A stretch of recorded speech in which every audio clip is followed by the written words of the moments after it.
नमस्कार.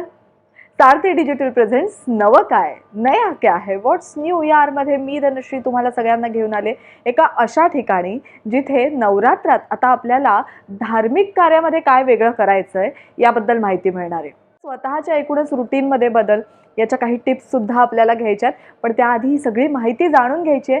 त्यासाठी भेटूया सौ मंजुश्री अहिरराव यांना. खरं तर आपल्या जेवढे फेस्टिवल्स आहे त्याचा आपल्या विज्ञानाशी अतिशय गहिरा असा संबंध आहे.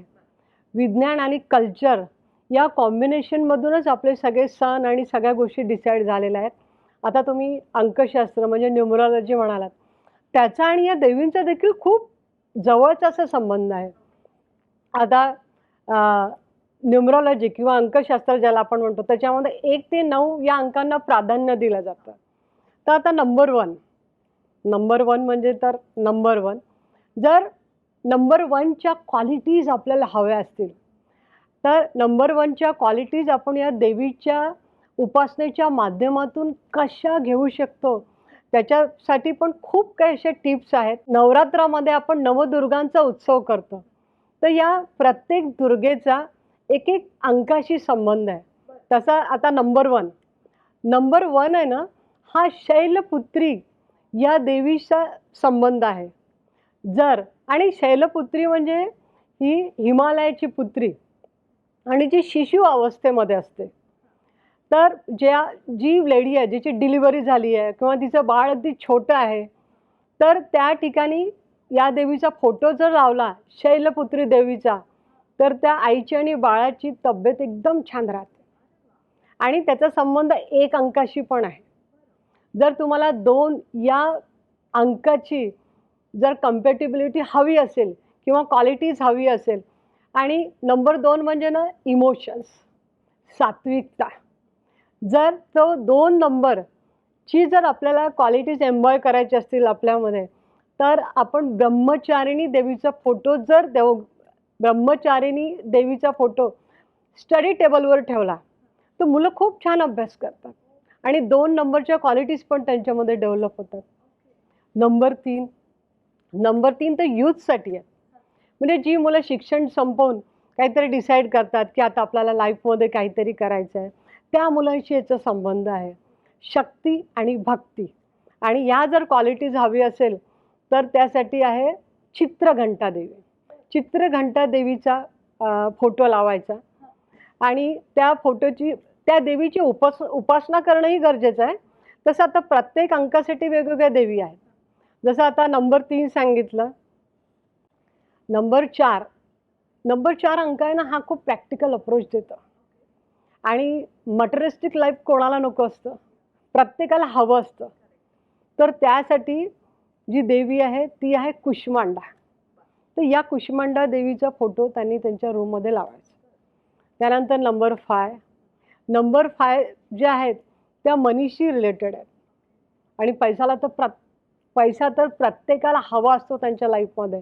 जर अबंडन्स ऑफ मनी जर आपल्याला हवा असेल लाईफमध्ये, तर नंबर 5 आपल्याला खूप हेल्प करतं. आणि नंबर 5च्या जर क्वालिटीज असं वाटतं की आपल्यामध्ये यावं, एक तर नंबर 5 आहे ना, हा मर्क्युरीशी रिलेटेड आहे.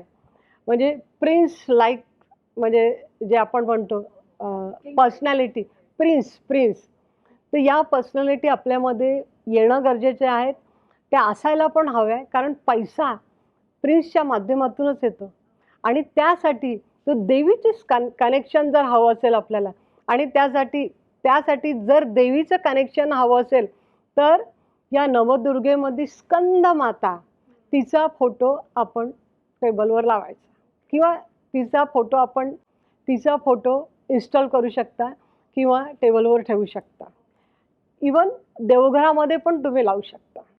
Number 6 connected with love, relationship. आणि प्रत्येकाला एक ट्रू लव अँड रिलेशनशिपची सध्या खूप गरज आहे. आणि नो डाऊट रिलेशनशिप तर सगळेजण आजकाल रिलेशनशिपमध्ये 14व्या-15 वर्षापासूनच असतात. पण योग्य त्यावेळी जर आपली रिलेशनशिप एस्टॅब्लिश झाली आणि मेंटेन झाली, तर कोणाला नको आहे. आणि ते जे ट्रू लव आपल्या आयुष्यामध्ये हवं असेल तर तर मुलाने किंवा मुलीने कोणी असो कात्यायनी देवीचा फोटो आपल्या देवघरामध्ये ठेवायचा. नंबर 7 आपल्याला स्पिरिच्युअलिटी देतो, ॲक्शन, प्रॉम्प्टनेस. पण त्याच वेळेस ना हा नंबर 7 ना आपल्याला लिथार्जिनेस पण त्याच वेळेस हा नंबर 7 आपल्याला लेझीनेस पण देतो.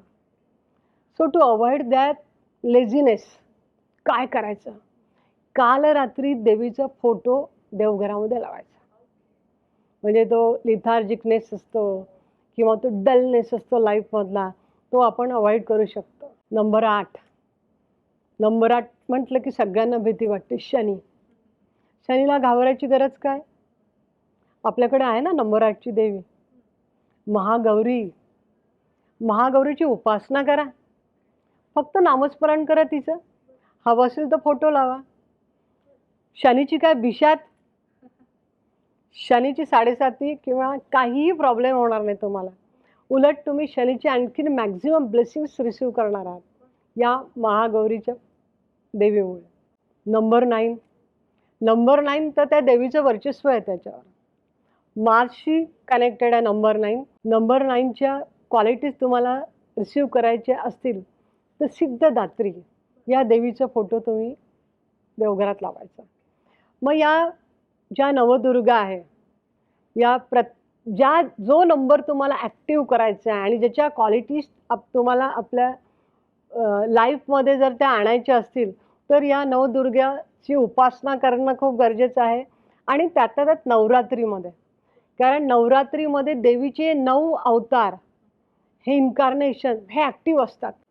कारण याच वेळेस बरोबर त्या काळामध्ये देवीनी त्या डेमनशी युद्ध केलं होतं आणि विजय मिळवला होता. हा जो काळ आहे ना नवरात्रीचा, हा खूप डिवाईन आहे. एक तर पावसाळा येऊन गेला असतो, सगळीकडे सगळ्या व्हेजिटेबल्स मिळण्याचा काळ नवरात्रीचा. सगळे फ्रूट्स तुम्हाला याच काळामध्ये मिळतात. आता उपवास, तुम्ही म्हणाल की उपवास करायचा, काय होतं उपवासाने? असं उपवासाने काय मिळतं? बघा तुम्ही की या काळात जर उपवास केला तर आपली जी बॉडी आहे ही सगळी सेल्सनी बनली आहे. आपल्या सेल्समध्ये मायटोकॉन्ड्रिया आहे आणि मायटोकॉन्ड्रियाची जर फंक्शन प्रॉपर असेल ना तरच न्यू सेल्स पण बनतात आणि आपली बॉडी पण जास्त ॲक्टिव्ह होते.